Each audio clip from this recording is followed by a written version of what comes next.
¿Dónde está mi tierra? ¿Dónde está mi territorio? He visto con estos ojos cómo caía el imperio. ¡Buenos días! Buenos días. Baixapa. Bueno, Julio y yo venimos de Paraguay, así que tenemos una lengua interna. Esta semana estuve leyendo justamente el sentido de la lengua materna, ¿no? O sea, cómo hay una conexión tan directa, ¿no? Cuando el niño, o sea, que va a aprender un idioma y realmente siempre va a prevalecer el materno, ¿no? La semilla, tanto la semilla como la vida, la danza, la huerta, todo es movimiento, ¿no? Y lo más bonito yo creo que es construir la comunidad, ¿no? Para cuidarnos, para observar, ¿no? Qué está pasando y acompañarnos en este proceso. Y entonces lo primero que vamos a hacer es volver a nuestra casa, volver al inicio, volver a lo que somos cada uno, a sentir, a conectarnos y el saludo, nuestro saludo que ya es nuestro, que es respiramos, abrimos los codos para abrir el pecho y recibir toda la energía, bajamos los codos como en forma de candelabro, abrazamos o cerramos aquí y lo depositamos en el suelo. Salen las alas para volar juntos y nos convertimos en un bambú que se balancea de un lado y a otro y las ramas del sauce llorón que se balancean con la brisa del viento y recordamos la ola gigante que va y rompe y vuelve. Eso.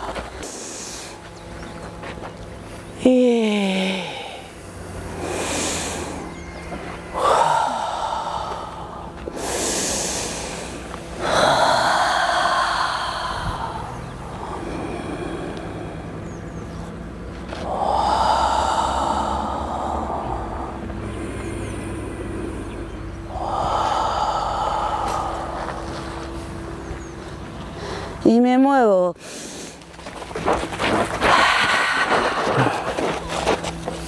Observo un rato.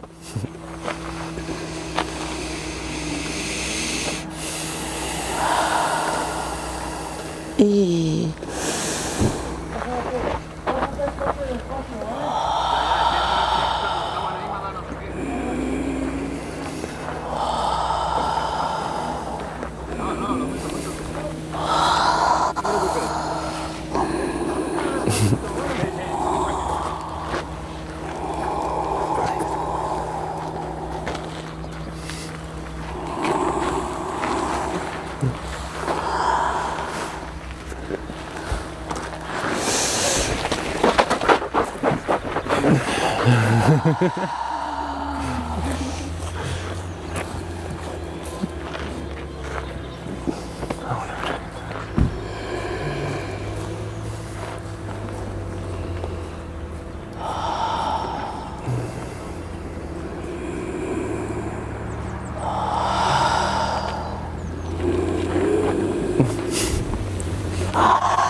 fuerte, oye.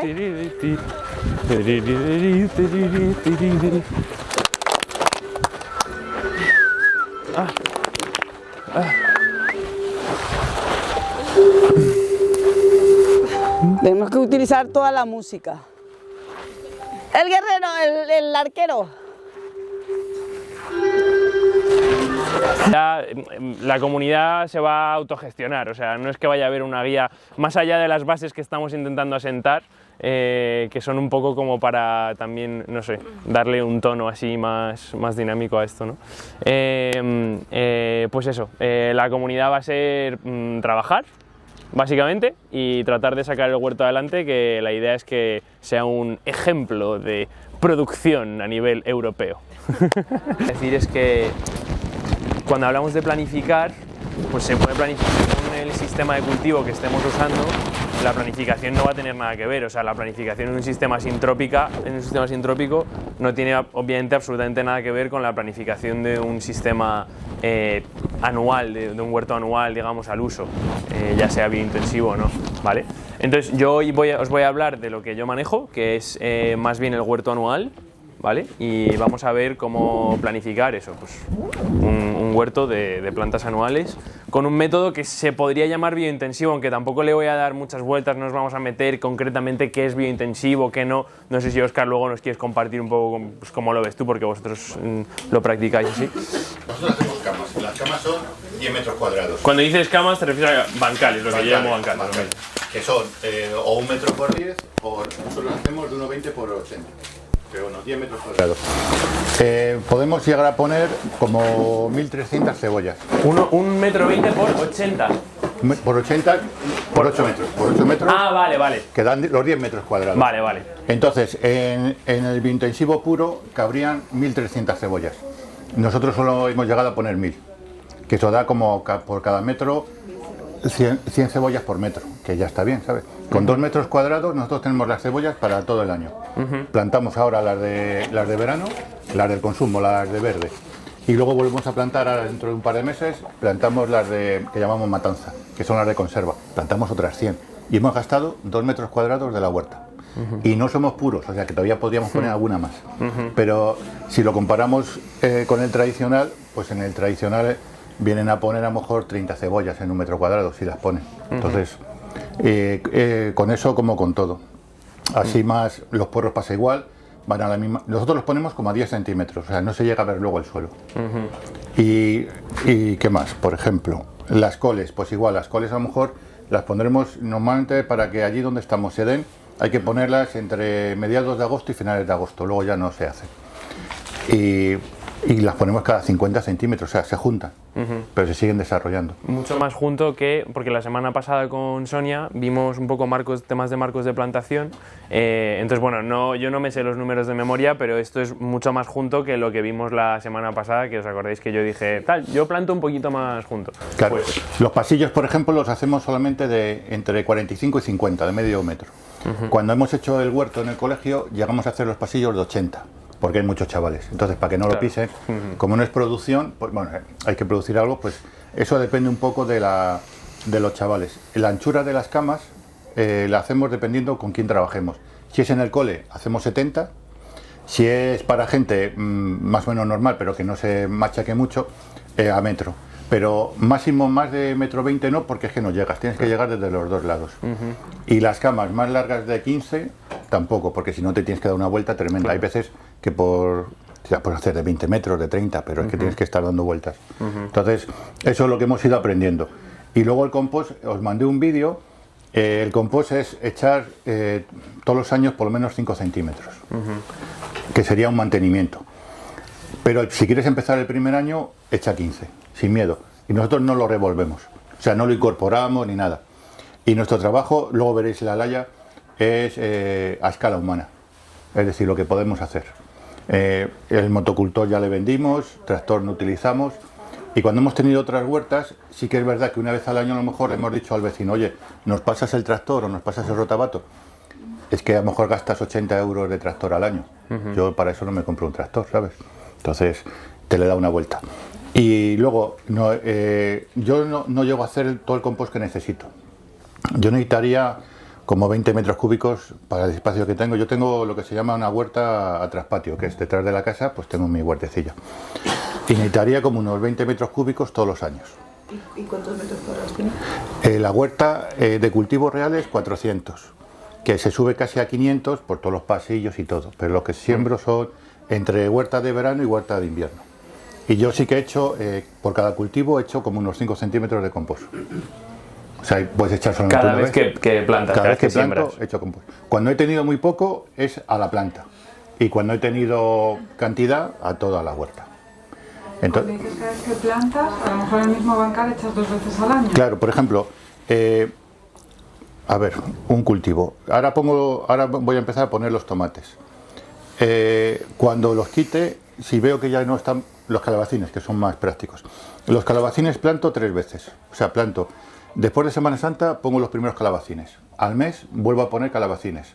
Y al tercer mes otra vez. Entonces tengo durante todo el verano calabacines. Pero los primeros que puse se agotan. Entonces cuando llega agosto pongo coles. Entonces en ese momento quito calabacines, echo compost y pongo coles. Entonces no le dejo...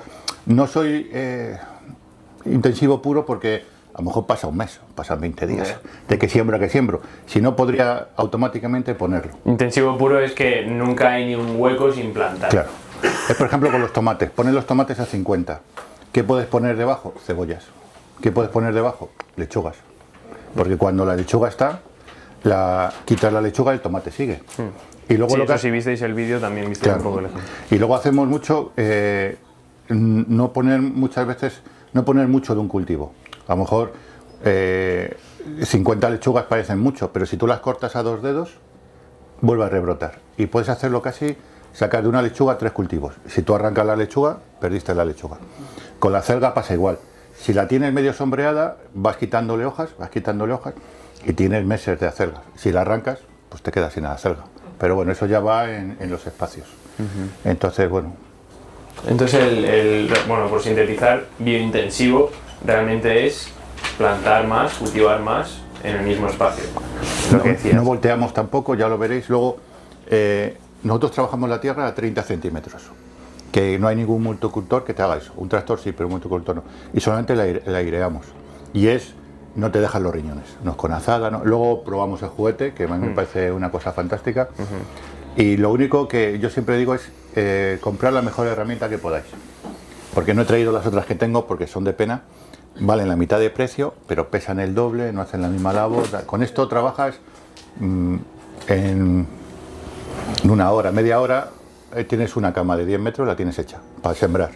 O sea que es una forma rápida de hacerlo. Sí, esto lo vemos luego, la llama. Si habéis estado en este lado, habéis visto las layas u orcas de doble mango, que se llaman, que luego las usamos. Y luego en algún cultivo podéis sacar 2 cultivos, o sea, tú plantas cebollas.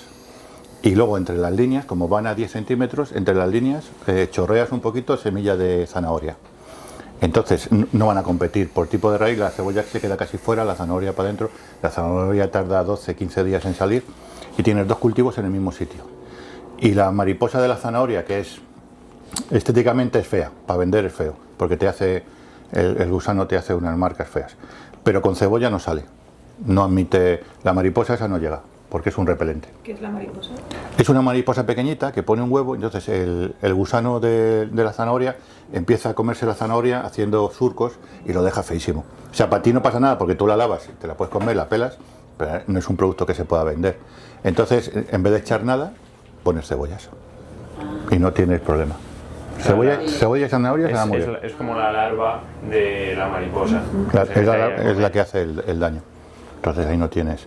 Y luego utilizamos el DDT para quitar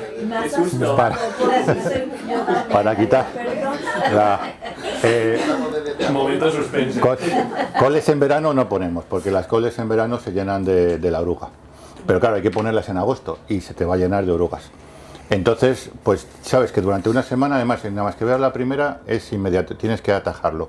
Entonces, durante una semana nos guiamos con un cubito medio lleno de agua a quitar orugas. Y luego... ADDT. Sí, ADDT. Y luego le echamos ceniza. Con un colador, tú ciernes la ceniza, la dejas todo, se queda toda blanca.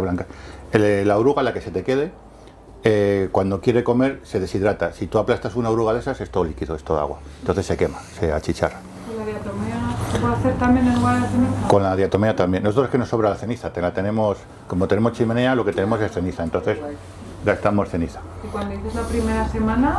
Sí, cuando tú la detectas, no dices, bueno, dentro de 10 días me pongo. Se arrasan. Claro, y tienes que ver si hay orugas, dale la vuelta a la hoja de en vez, porque tiene la puesta. La puesta siempre la ponen debajo. Entonces la vas y las pachurras y ya está. Son unos huevos diminutos, como cabezas de alfiler. Pueden ser como amarillos, así. ¿Y la ceniza es polvorearla en la sopa? Yo cojo un colador grande, que ya me regañó Elena y tuve que comprar otro. Entonces yo echo la ceniza y empiezo a hacer así. Entonces cae, se queda todo. Y luego cuando riegas, pues a la semana si riegas y eso se convierte en fertilizante para el suelo y se limpia, o sea, no pasa nada. Si riegas por la noche cuando los días son un poco frescos, tanto el pulgón como las orugas, hay muchas que se mueren de frío. O sea, tú riegas, yo que riego con la manguera, te pegas un buen riego y se pasma. No lo quitas todo, pero lo más importante es darle de comer. Si la tierra tiene comida, al final la planta va a prosperar. Por eso lo de los 15 centímetros de compost.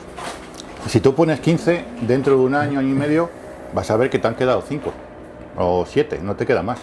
Entonces, por eso luego siempre hay que estar echando como 5 como de recuerdo, para mantenerlo. Entonces, una de las cosas fundamentales es el compost. O lo puedes comprar o lo puedes hacer. Yo llego a hacer, el año pasado hice unos 15 metros cúbicos. Pero bueno, tienes que tener espacio, tienes que tener tiempo. Sí, y mucha materia prima. Y mucha para hacer materia 15 prima. metros cúbicos, Claro. si no eres jardinero, es difícil tener suficiente yo por materia defecto, pero también puedes hablar con los vecinos. Yo, por ejemplo, Sí. hoy he traído un par de sacos para que los veáis de corteza de encina. Ayer estuve descortezando encina. No, qué broma. Cuando vas a comprar leña de encina, el residuo cuando se corta la encina y se hace leña, no la descortezan. Entonces, del roce sale ese polvillo, esa tierra, que para los que venden la leña es una molestia. Entonces tú vas allí y les dices, oye, yo te lo limpio, ¿me lo das? Porque te lo regalan. No puedes ir pidiendo, ¿cuánto cuesta? Pues entonces ya la lío. Entonces, lo único que pasa es que eso es mucho carbono. Pero yo tengo para eso las gallinas. Entonces, con el nitrógeno del estiércol de las gallinas, y se hace una cobertura, luego se hace una tierra fantástica. Tienes que buscar el residuo que haya en tu zona y transformarlo en abono. Y, por ejemplo, allí en la zona mía, comprar paja es muy barato si lo compras, por ejemplo, entre julio y agosto. Porque tienen que vaciar los hilos de la paja vieja o la que se ha mojado. O sea, eso es planificación nivel Dios, ¿no? ¿Cuándo van a tirar la paja? Es que la paja Alarma especial. un paquete grande te puede costar a lo mejor 50 euros si lo compras en enero. Si lo compras en agosto son 20. ¿Sabes? Entonces, claro, la diferencia pues es importante, ¿sabes? Un paquete grande de los 600 kilos. Ah, o sea, una bala, pero de las De las tochas, grandes. tochas. Esas rondan los 50 euros cuando es para ganado. Pero cuando está mojada, que el ganado no se la come, solo vale para las camas o para tirarla o para quemarla. Sí, además a mí me gusta mucho más cuando está mojada, Claro. para aplicarla. Entonces, y puede valerte 20 euros. O sea, la diferencia es importante. Cuando llueve bastante, como ha sido este año, los sapos y demás salen por la carretera. Entonces, a veces sí que me he traído alguno, me lo traigo y lo he hecho en la huerta. Igual que un día una culebra. Porque controlan, los sapos son controladores de insectos a tope, el sapo. Y la culebra es que yo vivo en el límite del campo, entonces los ratones son tremendos. Entonces yo no les echo veneno ni nada. Entonces, pues que se busque la vida, la culebra va a comer seguro. Pero sí, muchas gracias. Y lo esencial es pues la parte del biointensivo, que igual que Óscar, como aquí no vamos a ir como a aplicar porque no es realista, o sea, en este huerto, en esta temporada, pero lo importante es quedarse con la idea esencial, que el objetivo es que pase el menor tiempo posible la tierra descubierta. Y nada, el concepto de simplificar es importante porque creo que estamos hablando de un montón de cosas en este curso, cada persona viene y da como una perspectiva un poco distinta a veces. No es no planificar, sino simplificar, sobre todo si estamos empezando, simplificar la planificación, todo lo que podamos, sería mi consejo. Vamos a hablar de qué y cuándo plantar, que es un poco la pregunta, como la columna vertebral, si hablamos de la planificación del huerto. Y la primera respuesta es que según donde estés. ¿Por qué? ¿Alguien me sabe decir cuál es la variable principal que cambia de Almería a los Pirineos? Clima, y más concretamente una variable del clima. Horas de sol. Temperatura. Horas de sol, temperatura. Yo me voy a quedar con temperatura como la principal. Esa es la variable principal que vamos a mirar. Estas son 2 fotos que he hecho yo de cultivos que he tenido en sitios distintos. Pues 30 grados, esta albahaca está súper contenta. En cambio, este cale no estaría contento a 30 grados. Esta es la temperatura que hacía en estos 2 momentos, ¿vale? Este cali no estaría tan contento, estaría un poco empezando a estresarse un poquito y querría empezar a espigar seguramente. Los calendarios de siembra generalizan una región muy grande. Un calendario de siembra de estos de estas semillas de valle u otros te van a decir cuándo toca sembrar, pero ¿dónde? En España. En España, ¿pero dónde? ¿En los Pirineos o en Almería? Entonces, ahí está la cosa.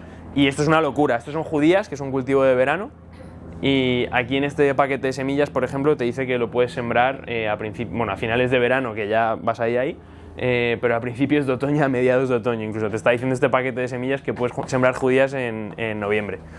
En noviembre no van ni a brotar, por lo menos en Madrid. Claro, igual en otros, igual en Valencia, ¿no? En Málaga, tal. Encima si tienes un invernadero, pues puede tener otro sentido. Pero eso, entonces la cosa es que fiarse de calendarios de siembra es un error. Entonces, si no nos podemos fiar de los calendarios de siembra, ¿de qué nos podemos fiar? Bueno, pues número uno, por supuesto, de lo que haga la gente en la zona inmediata donde estés. Pero si quieres ser más independiente y saber realmente por qué se hacen las cosas, nos podemos fiar de otra cosa. Y vamos a hacer, antes de explicar eso, la división entre lo que yo llamo los cultivos de verano, ¿vale? Que son, digamos, bueno, los dos van a depender de la temperatura en cuanto a planificación, pero los cultivos de verano van a ser como hay un corte muy claro, ¿vale? Porque no toleran heladas. Entonces sabemos que en torno a una helada un cultivo de verano no va a sobrevivir. Entonces eso es como muy blanco-negro, ¿vale? Y eso nos va a dictar muchísimo la planificación. Y los cultivos flexibles, que simplemente como los llamo yo, porque no los voy a llamar cultivos de invierno, porque no son de invierno. Muchos de los cultivos que toleran las heladas se pueden plantar también en verano, ¿vale? Entonces los cultivos flexibles pueden ser todo el año y los cultivos de verano en verano, ¿vale? Estamos hablando de en Madrid, por supuesto si estás en pues, un clima tropical no tiene nada que ver esto. Los cultivos de verano tienen, así, este dato pues va a variar según donde lo miréis y tal, este es un poco mi dato. Su rango ideal es de 15 a 30 grados, pero pueden tolerar de 5 a 40, más o menos. Si nos empezamos a salir de ahí, ya vamos a ver cómo sufren bastante.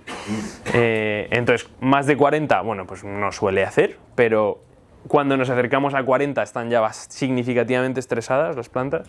A menos de 5, pues vamos a empezar a observar que lo que llamamos que se queman un poco las hojas. Pero si lo que tienen es calor, podemos regar todo lo que queramos, que no vamos a, de hecho lo vamos a empeorar. Si además de tener mucho calor está encharcado, o sea, vaya lío. Entonces si estamos poniendo un poco de sombra, que se puede hacer de muchas formas, o bien asociando los cultivos, pues en este caso si estamos combinando el maíz, que resiste un poco mejor al calor, con las calabazas, el maíz le está dando como sombrita filtrada, ¿no? a las calabazas. Entonces eso sería una estrategia. Otra sería sombreo tradicional.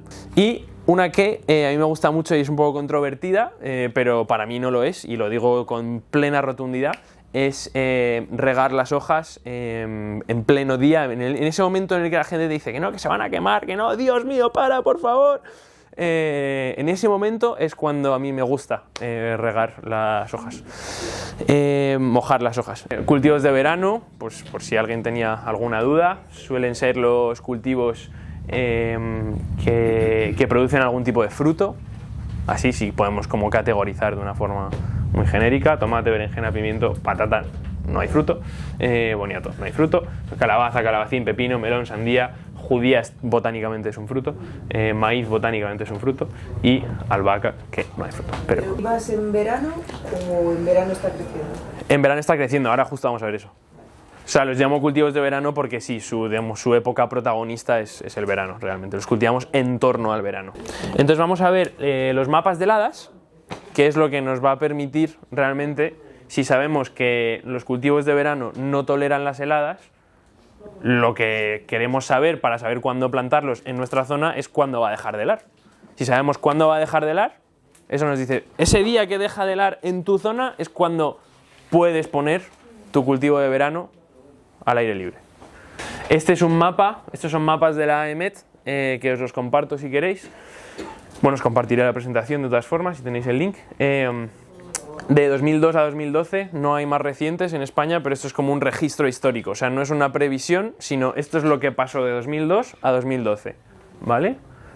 La probabilidad de que hiele una vez es 100% en gran parte, pero vemos que en muchos sitios de la costa puede estar entre 0 y 20%, o sea que en todos estos sitios que están en morado prácticamente no hiela. Entonces eso, ahí sabemos, eso va a cambiar totalmente cómo vamos a cultivar.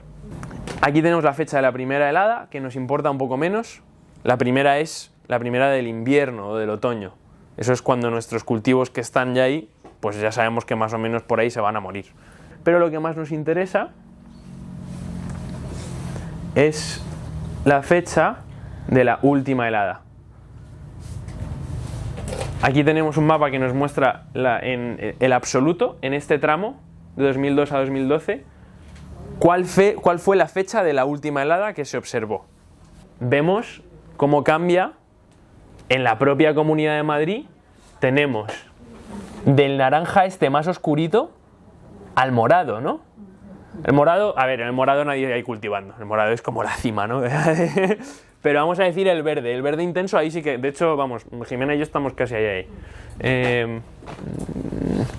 Entonces, vamos a ver la diferencia del naranja oscuro al verde intenso. Si estás en la zona de esa naranja oscurita, que yo de hecho conozco ahí unos compis que tienen unas huertas, como a medio camino de aquí a Toledo, digamos, pues claro, ellos la última helada para ellos en abril casi que no va a helar, ¿vale? La última helada la van a tener entre el 16 y el 31 de marzo. En cambio, si estamos cerca de donde estamos nosotros o donde está Vanessa, o incluso, bueno, yo creo que donde estáis vosotros, aunque tal parecido, y ahora vamos a hablar, hay que dejar un margen de lo que diga esto, la última helada puede ser del 16 al 31 de mayo. Eso si estamos en el verde este intenso. Si estamos en el anterior, en el verde clarito, que ahí también yo creo que es donde estáis vosotros seguro, es del 1 al 15 de mayo. Casi todo lo pongo dos veces, o sea, lo mismo, pero partido en dos veces. Adelanto un poquito y me la juego. ¿Con 15 días de separación más? Sí. Y por ejemplo el calabacín le pongo con casi 3 meses, un mes, otro mes y otro. O sea que, porque luego tienes que ver lo que te dura la planta. Pero esa secuencia de calabacín las has semillado todas a la vez. No, si trabajas con semilla, con 50 semillas te sobra para tener calabacines todo el verano y para exportar. Porque vas a gastar, yo lo que suelo hacer es golpes de 3. Entonces, aseguro, no tengo que volver a poner. Entonces, que te salen los 3, yo no arranco la planta, la corto. Porque si arrancas, dañas a la otra. Entonces, solo dejo un calabacín por golpe. Pero solo planto 5. O sea, planto 15 semillas, pero son 5 calabacines. Dentro he gastado 1 metro cuadrado. Al mes siguiente, otras 15 semillas. Y igual, y descarto y quito, si salen 2, generalmente suelen salir las 3, y las corto. Entonces cada mes tienes 5 matas. Cuando la primera está produciendo mucho, la última todavía está que quiere salir. Cuando el primer metro cuadrado ya se está agotando, el segundo te está dando bien y el tercero está empezando a producir mucho. En Semana Santa, justo después de Semana Santa, aquí he hecho 3 semillitas. O pongo una planta que la he comprado o he hecho 3 semillas. Me van a salir las 3. Cuando me nazcan las 3, ¿no? Cuando ya pasen de las 2 primeras hojas, cuando ya veas que están, yo cojo y la corto. No las arranco, las corto. Si yo arranco la planta, estoy dañando la que se queda, porque están muy juntas. Entonces la corto y ya no sale. Entonces tengo 5 matas de calabacines. Las raíces. Esto es lo que Sonia dijo la última vez, que nos quedamos un poco confusas algunas, que ella pone varias y si salen varias las separa y las planta luego, o sea, no corta ninguna, no sacrifica ninguna, sino que para el cepellón y planta las 2. Sí, no, y también muy importante que depende de la planta. O sea, hay plantas que toleran eso muy bien, como la tomatera, que lo dijo bien Sonia, y todas las plantas de la familia de la tomatera, de las solanáceas, toleran bastante bien ese proceso. Pero, por ejemplo, ya las cucurbitáceas, por lo menos yo les gusta menos que les fastidies las raíces. Y ya si te metes en leguminosas, no le toques una raíz a una leguminosa. Y si te metes en el maíz, no la plantes en semillero directamente. El maíz es de siembra directa. A nivel de planificación, de saber cuándo hay que hacer qué, si sabemos cuándo vamos a plantar en exterior, pues nos podemos hacer una idea de cuándo podemos empezar las siembras en interior. Y todo esto también es genérico. Esto quiere decir que estos cultivos van a estar más contentos en primavera y en otoño. Van a ser las épocas en las que... Entonces, a nivel de planificación, lo que queremos hacer es, si está empezando la primavera o si está empezando el otoño, que sabemos es cuando se van a desarrollar mejor, queremos intentar plantarlos más en ese momento, ¿vale? Para que su época de desarrollo sea en su momento ideal, en primavera o en otoño. Dicho lo cual, muchos de estos cultivos flexibles los vamos a ir escalonando. pero podemos hacer más énfasis en unas épocas o en otras. Por ejemplo, yo en julio no planto lechugas, la verdad, porque no me merece la pena, porque se me suelen espigar, no sé de tú, Óscar, pero ya las que están y luego ya me espero a agosto, finales de agosto, lo que sea, y ahí ya empiezo a plantar lechugas otra vez. Pero por lo demás, y lo mismo pues las lechugas, pues, y con las lechugas podríamos estar hablando de algunas de estas también. No, igual que no las planto en julio, tampoco las planto en enero. En invierno todo va más lento y por eso la planificación es importante, porque para el invierno, de cara al invierno, lo ideal es tener todo lo más asentado posible, ¿vale? Para que en invierno el huerto va a ser como una nevera que va a ir creciendo despacito, digamos. A excepción de los ajos, que yo nunca no los entiendo a los ajos, o sea, no sé por qué se siembran en diciembre y les encanta eso, no os lo sé explicar, pero es así. ¿Qué les pasa a la mayoría de estos cultivos flexibles cuando hace mucho calor? Que espigan. No voy a dar como una planificación, eso lo vamos a ir haciendo sobre la marcha, pero todo esto son como los principios generales, y no voy a dar como una planificación de lo que hay que plantar en cada momento, porque personalmente ese no es mi estilo, como que me aburre mucho, creo que nos dormiríamos si hacemos una lista de esto se planta este día, esto se planta este otro día, pero no sé qué. Son muchas consideraciones y muchas cosas, pero a trazos generales, eso sería lo más importante que hay que saber para planificar nuestro huerto anual. Pues comento rápidamente la planificación, que es un poco distinta para las plantas perennes, que en este caso nos vamos a fijar en lo que se llama zonas de rusticidad. Las zonas de rusticidad están principalmente definidas por el frío que hace en cada sitio. Esta vez no nos estamos fijando en cuándo es la primera o la última helada, nos estamos fijando en la temperatura mínima que hace en cada sitio. Esa es la variable principal que define las distintas zonas de rusticidad. ¿Por qué nos importa esto? Porque las plantas anuales, pues planificamos quitándolas y poniéndolas. Las plantas perennes se quedan ahí, ya no se mueven. Entonces, si una planta perenne, esa especie no es capaz de tolerar menos de -3 grados, pues ya sabes si la puedes plantar o si no. Si en tu clima baja de -3, sabes que esa planta no es para ti, no es para tu sitio. Pues vemos aquí que según donde estemos, aquí estamos en la zona roja, en la zona 9B, Quijorna. Y lo guay de esto es lo siguiente.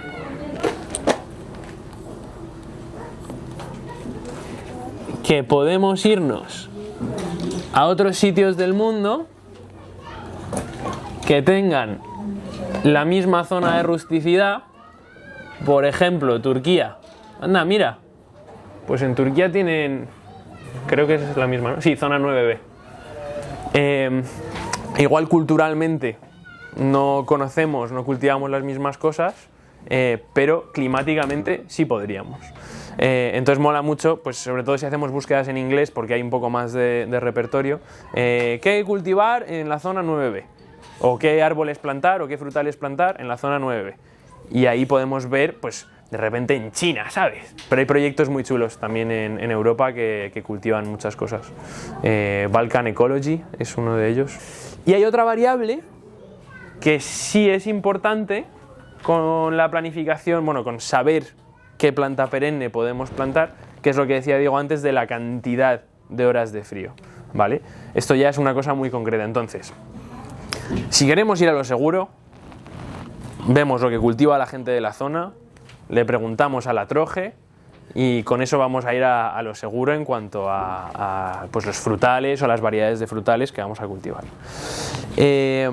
Si ya queremos ir un poco más allá, investigar y tal, y experimentar y decir, buah, es que he visto que en Turquía o en lo que sea plantan este frutal, que aquí no hay, vale, genial.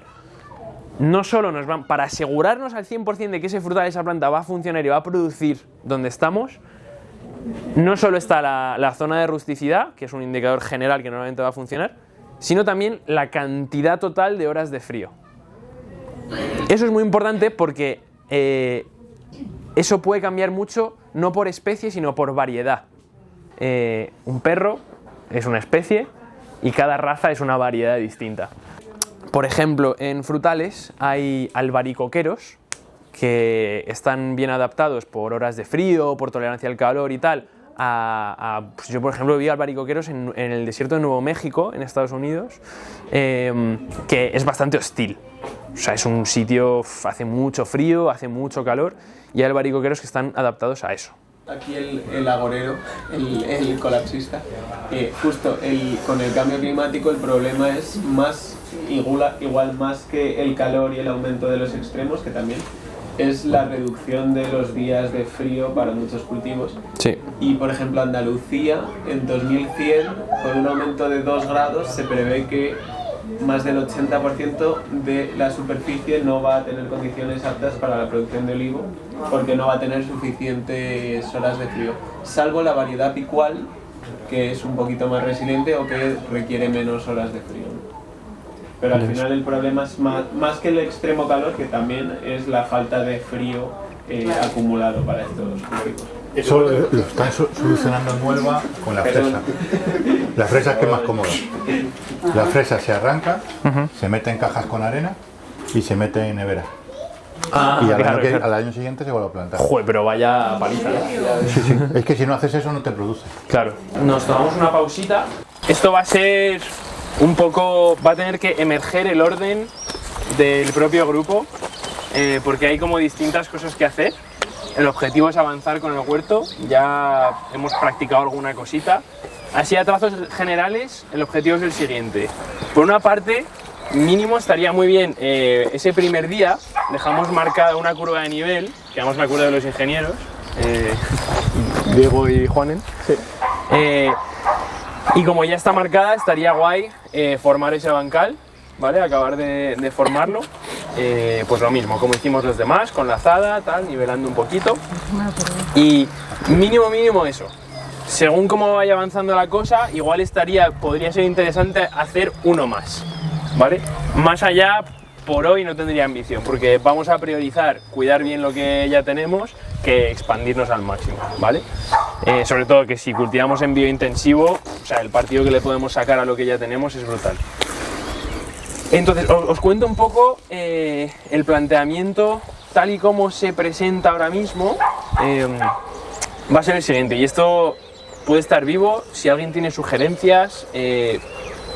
O sea, esto está abierto a sugerencias, pero bueno, por guiarlo un poco, lo que he dicho, aquí vamos a tener como dos métodos, digamos, de cultivo. Uno va a ser el biointensivo relajado, le vamos a llamar, y otro va a ser el sintrópico. ¿Vale? Vamos a ver los dos. Y la idea, que dependerá de cuánto avancemos, cuánto no, podremos realmente realizarlo o no, es que toda esta parte de aquí, que ahora mismo estaba puesta en líneas, que estamos rehaciendo las líneas para que estén bien hechas con las curvas de nivel, va a ser anual, anual biointensivo, con un bancal en el medio sintrópico. ¿Vale? Eso nos va a permitir como ver un poco la interacción, visualizar bien la interacción entre el sintrópico y el anual, ¿vale? Lo que esté justo detrás, digamos al norte del sintrópico, en un momento dado el sintrópico se va a convertir ese bancal como en un mini bosque, digamos, ¿no? Entonces podremos aprovechar la sombra que dará ese mini bosque, pues por ejemplo en verano y demás, nos permitirá tener ahí el siguiente bancal o incluso los dos siguientes según, pues una oportunidad de tener cosas más en la sombra. Y luego en el triángulo que está ahí arriba, que seguramente ya todo el mundo lo habrá visto, hay como un triángulo que está labrado, o sea, aquí dentro de esta zona, ¿no?, que se puede considerar nuestra zona, hay un triángulo que está ya como labrado, que no tiene ni fila, bancal ni nada. Ahí el objetivo es hacer un bosque sintrópico en ese triángulo. Que ahora lo primero que tenemos que poner en práctica es cómo airear la tierra de estas formas, digamos, más amables y manuales, usando energía humana, principalmente. No es por estar en contra, por ejemplo, de una motoazada, tal, esto no lo vamos a hablar mucho porque en principio no vamos a meter una motoazada aquí, ¿vale? Pero bueno, por decirlo como yo personalmente, no es porque esté en contra, sino que depende del contexto, puede tener más o menos sentido, depende de la extensión de un huerto, puede tener más o menos sentido. Pero lo que vamos a ver es esta forma que es de las que tenemos, de las que conocemos como de lo más amable que podemos usar para airear la tierra de una forma lo menos disruptiva posible. Esto es una horca de toda la vida, ¿vale? Esto es una horca también, ¿vale? Solo que a esta le llamamos horca de doble mango o laya, ¿vale? Y esto es una horca normal, el tenedor del huerto. Lo ideal es primero abonar y luego airear. No primero airear y luego abonar, porque estás perdiendo la oportunidad de que se integre un poquito más ese abono. Pero antes de seguir metiendo la laya tenemos que traer el abono, ¿vale? Abonar todo y ya seguimos con la laya, ¿vale? Sí. Que en biointensivo lo ideal es, lo haces, o sea, aireas y plantas al momento. Sí. No lo haces. Y lo preferiblemente. importante es la cantidad, porque muchas veces estamos acostumbrados a echar el mantillo, que es una capita, aquí hablamos de 5 centímetros, o sea, es una cantidad muy importante. ¿Eso no quema la planta? Yo tengo un lío. No, porque está hecho. Pero para echar un mantillo, pero para saber si está hecho o no es muy fácil. Si tienes una tierra buena, tú coges 10 lombrices, coges un tarro y las metes ahí y mañana vuelves a contar. No se puede haber muerto ni una. Si se muere alguna, si se mueren 3 o 4, no está hecho. Sí, el olor es muy clave. O sea, se nota, si huele a amoníaco, que no todo el mundo sabe cómo huele eso, pero vamos, si huele fuerte, es que tiene potencial de quemar las plantas. Si huele a tierra, si huele a bosque, que es como huele una composta acabada, o incluso un mantillo bien madurado, entonces puedes aplicar sin miedo. Sí, cada 10 metros cuadrados, un medio metro cúbico. Más o menos. Según para hacerlo ideal. Para hacerlo ideal. Con 250 te puedes empezar a apañar. Luego, 250 litros. Luego ya va en el bolsillo. Pegas una mordida suave. Hemos bajado 30. Antes dijiste que bajabas 60 si querías... Sí, habría que quitar la primera capa. Y volver a hacerlo abajo con, ya sí que estás con la otra, 60. No, pero solo quitas esta tira para luego poderlo desplazar. Pero ¿cómo? O sea, vacías el bancal y le das... Sí, esta primera tira... Como el cavar, ¿no? La primera capa... Sí, la primera capa la quitaríamos, la utilizaríamos para el compost, para lo que fuera. Y luego, ya estamos a 30, airearíamos a 30, con lo cual otros 30 ya son 60. Y esto lo metemos aquí. Cuando baja a 60, las producciones se disparan. Porque tú puedes poner una planta muy juntita, baja la raíz, no compite. Cuando la raíz no puede bajar, necesita espacio. Entonces compiten unas con otras, pero cuando le das espacio para abajo... Me dicen que espere, pero yo no espero. Quiero comprender el suelo. Cuando sé quién soy y dónde vienen mis abuelos. Dale, sí. Me dicen que espere, pero tierra adoro. Quiero comprender el suelo. Territorio. Cuando sé quién soy y dónde estos ojos como cae al esto va a llegar un poco como hasta aquí más ahora quieren para que el pasillo no se nos quede demasiado sin contar con nuestras manos. Yo tengo unas cuantas piedras para tapar este agujero. Me dicen que espere, pero yo no espero. Quiero comprender el suelo.